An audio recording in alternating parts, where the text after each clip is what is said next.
Students, आज की online कक्षा में आपका स्वागत है। आज हम रस के अंतर्गत हास्य रस का अध्ययन करेंगे। रस के अंतर्गत किस रस का अध्ययन करेंगे?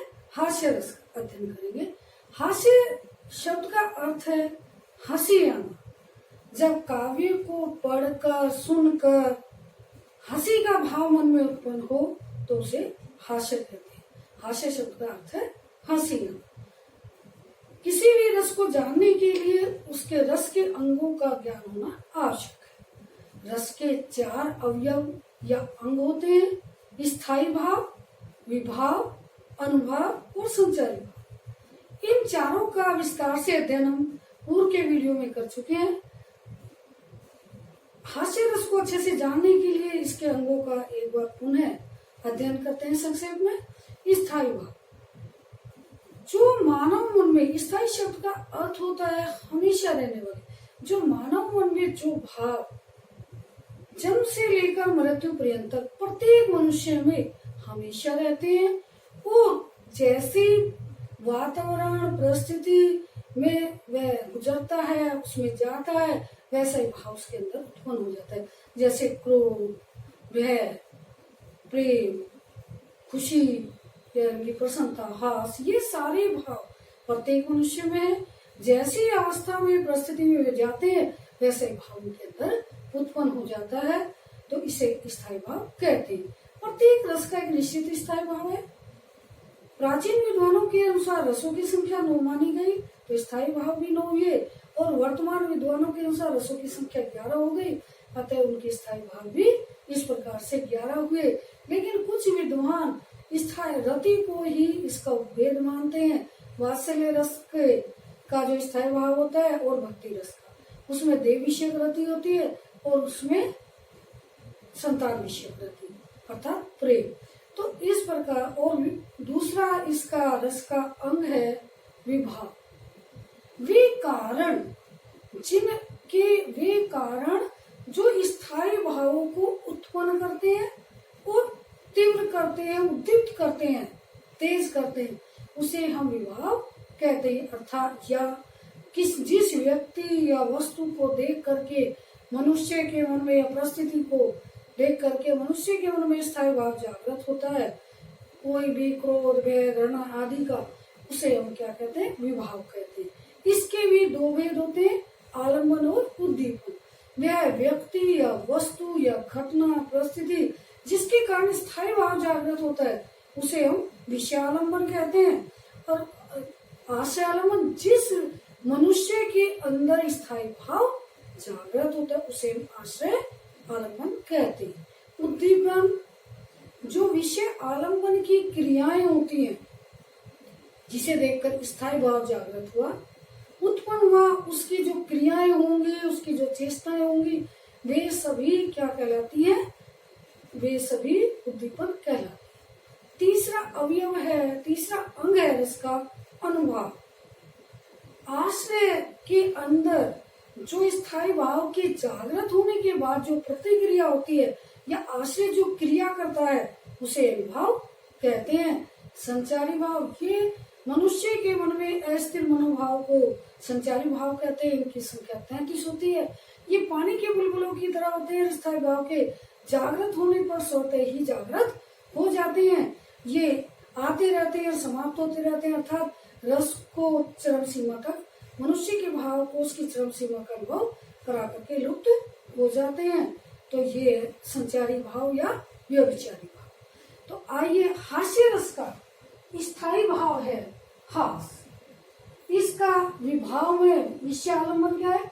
किसी की विकृत वेशभूषा, आकार, रूप, चेष्टाएं, या उसका के द्वारा मूर्खतापूर्ण कार्य करना, चलना, देखना आदि, उसकी जो भी क्रियाएं होती है वो विषयालंबन कहलाता है। आशयालंबन, दर्शक अर्थात देखने वाला, पाठक पढ़ने वाला, श्रोता सुनने वाला, इनमें से कोई भी होता है। यानी कि जैसे हम परिस्थिति को देखते हैं या पढ़ते हैं, काव्य की पंक्तियों को पढ़ते हैं, उन्हें पढ़कर या हम किससे सुनते हैं, उन्हें सुनकर हमें जो हंसी आती है, तो वही हमारे आशयालंबन होता है। यानी कि जिसके मन में भाव जागृत हो। उद्दीपन, आलिंगन की अनोखी आकृति, उसके आकार को देख करके, उसकी बातचीत, उसकी चेष्टाओं क्रियाओं को देख करके देखना जो है उद्दीपन है, उससे हमारा जो भाव है वो तीव्र हो जाता है। अनुभाव, आश्रय की मुस्कान, आश्रय क्या प्रतिक्रिया करता है भाव के प्रति? हंसना, मुस्कुराना, अट्ठास की ठाका लगाकर जोर से हंसना, हंसते हुए दांत दिख जाना, ये सब क्या है? अनुभाव। संचारी भाव, हर्ष, उसको और आगे जानना किस चीज को, उत्सुकता, चंचलता, चपलता, आलस्य, आंखों का मिचिया जाना इत्यादि क्रियाएं जो है हास्य रस के संचारी भाव होते। तो आइए हास्य रस की परिभाषा जानते हैं कि किसी काव्य को पढ़कर जब मन में हंसी का भाव उत्पन्न हो उसे हास्य कहते हैं। अर्थात किसी की विचित्र आकृति, वेशभूषा, उसके आकार, रूप, चाल, उसकी चेष्टा आदि को देख करके, पढ़ करके जो मन में हंसी का भाव उत्पन्न होता है, विनोद का भाव जागृत होता है, वही हास कहलाता है। वही भाव क्या है? इसका स्थायी भाव हास कहलाता है। जब यही इस हास नामक स्थायी भाव विभाव, अनुभाव और संचारी भाव से पुष्ट होता है तो हास्य रस की उत्पत्ति होती है। किसी की विकृत वेशभूषा, चेष्टा, आकृति, रूप और चाल, चेष्टा आदि को देख करके जो मन में विनोद का भाव जागृत होता है, हंसी का भाव उत्पन्न होता है, वही हास कहलाता है। वही हास नामक स्थायी भाव जब विभाव, अनुभाव और संचारी भाव से पुष्ट होता है तो हास्य रस की उत्पत्ति होती है। आप इसे एक उदाहरण द्वारा समझ सकते हैं। आपकी परीक्षा में परिभाषा, उदाहरण और उसका स्पष्टीकरण देना होता है। हालांकि परिभाषा उदाहरण ही पूछते हैं, लेकिन जब आप कोई प्रतियोगी परीक्षाएं देंगे तो उसके लिए ये सारा बेसिक ज्ञान आपको जरूरी है, इसलिए आप इसका ध्यान रखें। इसे हम एक उदाहरण द्वारा समझ सकते हैं कि विंध्य की वासी उदासी, तपोव्रत धारी महागुणी नारी दुखारे, गौतम तिये तरी तुलसी सो कथा सुनी बे मुनि वृंद सुखारे, हमें है सिला सब चंद्रमुखी परसे पदमंजुल कंज तिहारे, किन्हीं बली रघुनायक जू करुणा करी कानन को पगुधारी। इस उदाहरण में उस समय उस दृश्य का वर्णन किया गया है जब श्री रामचंद्र जी जो है वन में जा रहे होते हैं तो उनके पैरों का स्पर्श करके एक पत्थर की स्त्री जो गौतम की पत्नी जो अहिल्या थी वह शाप से पत्थर बन गई थी, तो वह नारी में सुंदर स्त्री में परिवर्तित हो जाती है। तो यह कहानी जो है प्रत्येक वन में फैलती जाती है। इसी प्रकार से विंध्य पर्वत पर भी वहां पर रहने वाले जो तपस्वी लोग थे, बिना नारी के जो दुखी बताए गए, जो बहुत दुखी थे, तो वहां तक भी ये बात जाती है। वे मन ही मन इस बात को सुन करके बड़े प्रसन्न होते हैं। तो विंध्य के वासी, इसका एक बार भावार्थ जानते हैं। भावार्थ से रस का अच्छी प्रकार से ज्ञान हो जाता है, अतः उनका भावार्थ निकालने का हमें प्रयत्न करना चाहिए। विंध्य के वासी, वासी माने रहने वाले, विंध्याचल पर्वत पर रहने वाले उदास तपस्वी बिना नारी के बहुत दुखी हैं। देखो यहाँ पर जो तपस्वी बताए गए बिना नारी के, जबकि सामान्य क्या होता है कि जो तपस्वी होते हैं उन्हें नारी में कोई आसक्ति नहीं होती। अतः यहाँ पर एक हंसी का भाव हमारे अंदर उत्पन्न होता है कि विंध्याचल के जो मुनि हैं वे बिना नारी के बहुत दुखी हैं, उदास हैं।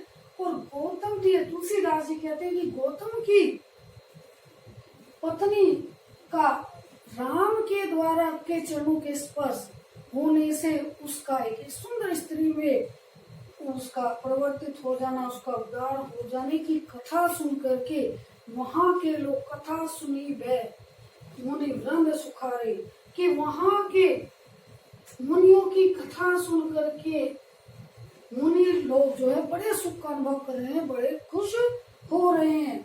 हवे है शिला सब चंद्रमुखी परसे पदमंजुल कंज तिहारे, कि यहाँ पर तो बहुत सारे पत्थर हैं और ये सब शिलाएं जब चंद्रमुखी स्त्रियों में परिवर्तित हो जाएंगी तो इस मन में जो है स्त्री दिखाई देगी। तो इस बात को उनके मन की भावना को कि उनके सुंदर पैर चरणों के स्पर्श से जो है सारी शिलाएं चंद्रमुखी स्त्री सुंदर स्त्री में परिवर्तित हो जाएंगी।